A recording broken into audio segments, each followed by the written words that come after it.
In the last several years, we've seen some strange genetically modified organisms. Pigs that glow in the dark, chickens that grow without feathers, and even goats that produce spider silk proteins. But what really gets people riled up are genetically modified foods. The prospect of eating somebody's science project turns the stomach of those who aspire to eat so-called whole or natural foods. But what exactly does genetically modified mean anyways? And how are those foods created? To answer these questions, we need to go back in time about 10,000 years.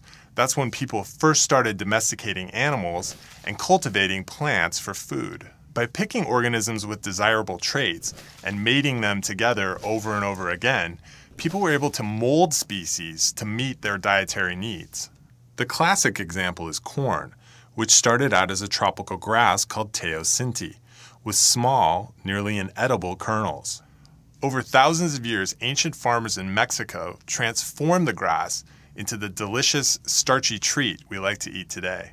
We now know those ancient farmers were manipulating the DNA of the teosinte plant. As few as 5 changes to its genome, the long strands of DNA that encode for proteins, create the dramatic differences we see between teosinte and corn. Scientists call this process artificial selection, and it's made all kinds of unappetizing plants edible, from wheat to rice to almonds and bananas.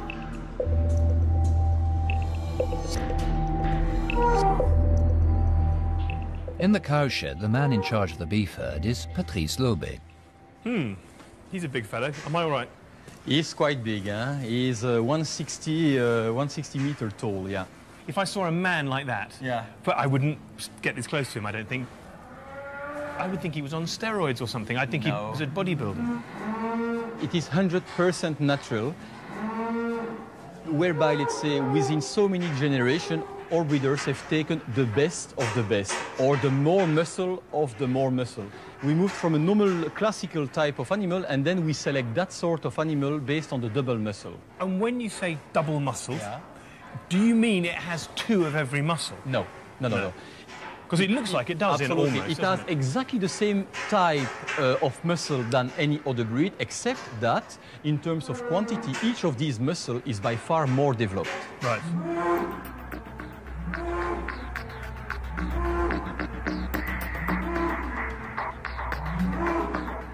This cow is technically known as a Belgian Blue, and it's the product of selective breeding. Selective breeding is the first stop on our tour of how man is using science to control nature. It's used by farmers to enhance desirable characteristics in their animals. In fact, selective breeding is all about managing sex. To create these Belgian Blues, over 100 years, farmers have only allowed the cows and bulls with the greatest muscle mass to mate. And the result is a bull that weighs over a ton. The animal's breeders are keen to show off the results of their hard work. The bulls are shaved to best display their muscles. What they try to do is to clip the animals in order to highlight all the muscle. You see? Well, so you can see where all the meat is. That's going to be... Exactly. But even here, where they've sort of trimmed in there. Yeah, to highlight that muscle, which has got a high value. You see? And these are all going to be lean cuts, and they're all for quick cooking, are they? That's right. That's right. Because when you look at this, you can't help thinking of lunch, you know? Is it healthy? The animal, you mean? Yeah. Well, the animal is as healthy as another intensive producing animal. So this is about the most technological that meat can get? Not the most technological. In terms of technology, we talk about selection, natural selection, having achieved that.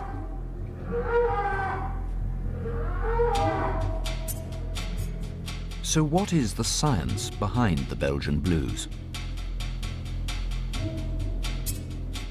There is a gene that regulates the growth of muscles in cattle. These cows have been selectively bred from animals that contain a copy of this gene which doesn't work. As a result, their muscles grow far larger than normal. So precise is the technology involved, they can analyse the semen sperm by sperm to choose the ones they want.